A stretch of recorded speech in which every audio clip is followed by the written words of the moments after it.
بسم اللہ الرحمن الرحیم۔ السلام علیکم ورحمۃ اللہ۔ ایک بادشاہ کا ایک دن موڈ بہت اچھا تھا۔ وہ نوجوان وزیر کی طرف مڑا اور مسکرا کر پوچھا، تمہاری زندگی کی سب سے بڑی خواہش کیا ہے؟ وزیر شرما گیا۔ اس نے منہ نیچے کر لیا۔ بادشاہ نے قہقہ لگایا اور بولا، تم گھبراؤ مت، بس اپنی زندگی کی سب سے بڑی خواہش بتاؤ۔ وزیر گھٹنوں پر جھکا اور عاجزی سے بولا، حضور آپ دنیا کی خوبصورت ترین سلطنت کے مالک ہیں۔ میں جب بھی یہ سلطنت دیکھتا ہوں تو میرے دل میں خواہش پیدا ہوتی ہے، اگر اس کا 10واں حصہ میرا ہوتا تو میں دنیا کا خوش نصیب ترین شخص ہوتا۔ وزیر خاموش ہو گیا۔ بادشاہ نے قہقہ لگایا اور بولا، میں اگر تمہیں اپنی آدھی سلطنت دے دوں تو؟ وزیر نے گھبرا کر اوپر دیکھا اور عاجزی سے بولا، بادشاہ سلامت، یہ کیسے ممکن ہے؟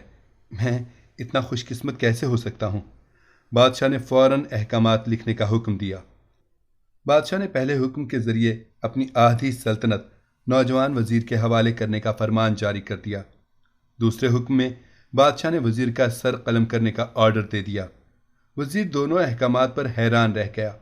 بادشاہ نے احکامات پر مہر لگائی اور وزیر کی آنکھوں میں آنکھیں ڈال کر بولا، تمہارے پاس 30 دن ہیں۔ تم نے ان 30 دنوں میں صرف 3 سوالوں کے جواب تلاش کرنے ہیں۔ تم کامیاب ہو گئے تو میرا دوسرا حکم منسوخ ہو جائے گا اور تمہیں آدھی سلطنت مل جائے گی، اور اگر تم ناکام ہو گئے تو پہلا حکم خارج سمجھا جائے گا اور دوسرے حکم کے مطابق تمہارا سر اتار دیا جائے گا۔ وزیر کی حیرت پریشانی میں بدل گئی۔ بادشاہ نے اس کے بعد فرمایا، میرے 3 سوال لکھ لو۔ وزیر نے لکھنا شروع کر دیا۔ بادشاہ نے کہا، انسان کی زندگی کی سب سے بڑی سچائی کیا ہے؟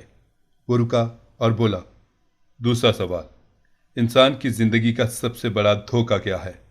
وہ رکا اور پھر بولا، تیسرا سوال، انسان کی زندگی کی سب سے بڑی کمزوری کیا ہے؟ بادشاہ نے اس کے بعد نقارے پر چوٹ لگوائی اور با آواز بلند فرمایا، تمہارا وقت شروع ہوتا ہے اب۔ وزیر نے دونوں پروانے اٹھائے اور دربار سے دوڑ لگا دی۔ اس نے اس شام ملک بھر کے دانشوروں، ادیبوں، مفکروں اور ذہین لوگوں کو جمع کیا اور سوال ان کے سامنے رکھ دیے۔ ملک بھر کے دانشور ساری رات بحث کرتے رہے، لیکن وزیر نے دوسرے دن دانشور بڑھا دیے۔ نتیجہ وہی نکلا۔ وہ آنے والے دنوں میں لوگ بڑھاتا رہا، مگر اسے کوئی تسلی بخش جواب نہ مل سکا، یہاں تک کہ وہ مایوس ہو کر دارالحکومت سے باہر نکل گیا۔ وہ سوال اٹھا کر پورے ملک میں پھرا، مگر اسے کوئی تسلی بخش جواب نہ مل سکا۔ وہ مارا مارا پھرتا رہا، شہر شہر، گاؤں گاؤں کی خاک چھانتا رہا۔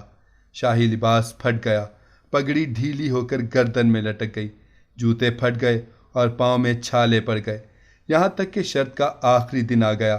اگلے دن اس نے دربار میں پیش ہونا تھا۔ وزیر کو یقین تھا کہ یہ اس کی زندگی کا آخری دن ہے۔ کل اس کی گردن کاٹ دی جائے گی اور جسم شہر کے مرکزی پل پر لٹکا دیا جائے گا۔ وہ مایوسی کے عالم میں دارالحکومت کی کچی آبادی میں پہنچ گیا۔ آبادی کے سرے پر ایک فقیر کی جھونپڑی تھی۔ وہ گرتا پڑتا اس کٹیا تک پہنچ گیا۔ فقیر سوکھی روٹی پانی میں ڈبو کر کھا رہا تھا، ساتھ ہی دودھ کا پیالہ پڑا تھا، اور فقیر کا کتا شڑپ شڑپ کی آوازوں کے ساتھ دودھ پی رہا تھا۔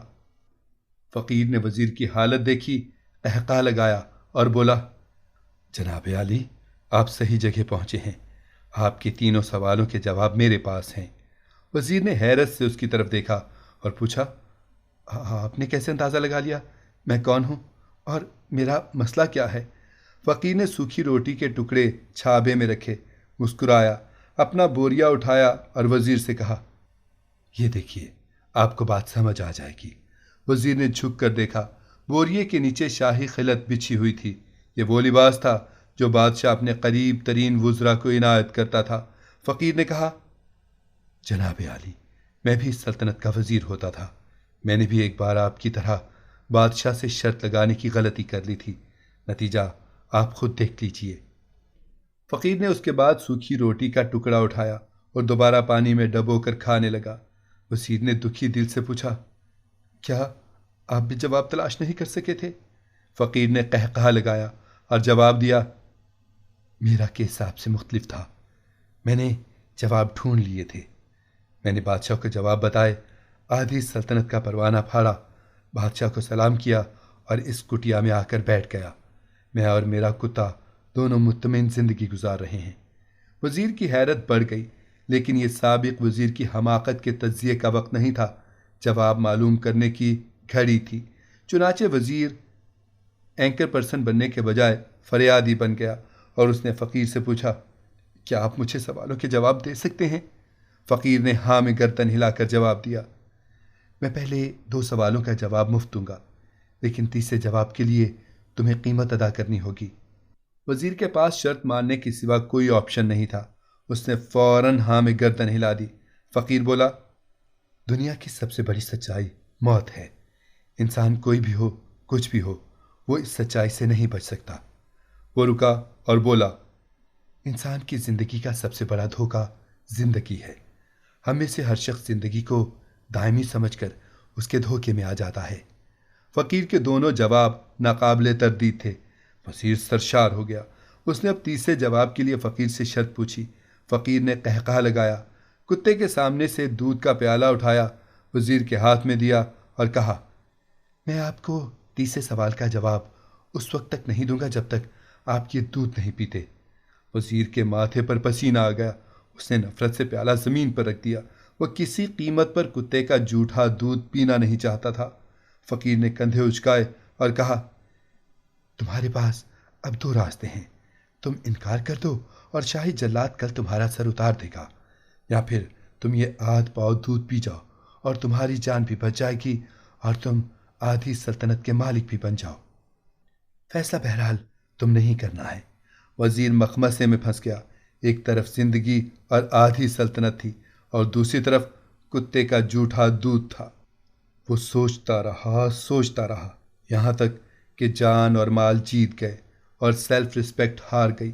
وزیر نے پیالہ اٹھایا اور ایک ہی سانس میں دودھ پی گیا۔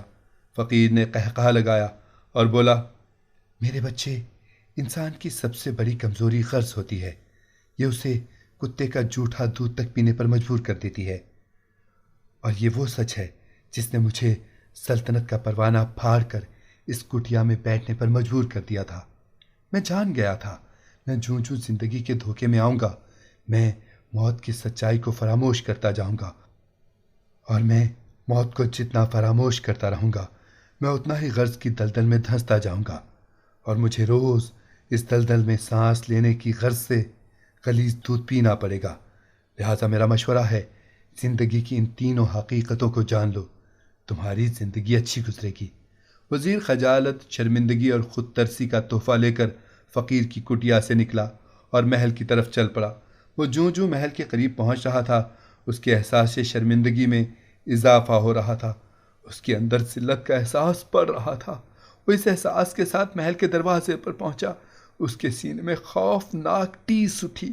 وہ گھوڑے سے گرا، لمبی ہچکی لی اور اس کی روح قفس انصری سے پرواز کر گئی۔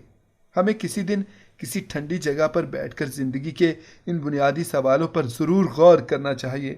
ہمیں یہ سوچنا چاہیے کہ ہم لوگ کہیں زندگی کے دھوکے میں آ کر غرض کے پیچھے تو نہیں بھاگ رہے، ہم لوگ کہیں موت کو فراموش تو نہیں کر بیٹھے، ہم کہیں اس کہانی کے وزیر تو نہیں بن گئے۔ مجھے یقین ہے ہم لوگوں نے جس دن یہ سوچ لیا، اس دن ہم غرض کے ان غلیظ پیالوں سے بالاتر ہو جائیں گے۔ جس مرد میں پیار اور عزت کرنے اور عورت کو خوش رکھنے کی خاصیت ہو، تو عورت ایسے مرد کے عشق میں پاگل ہو جاتی ہے۔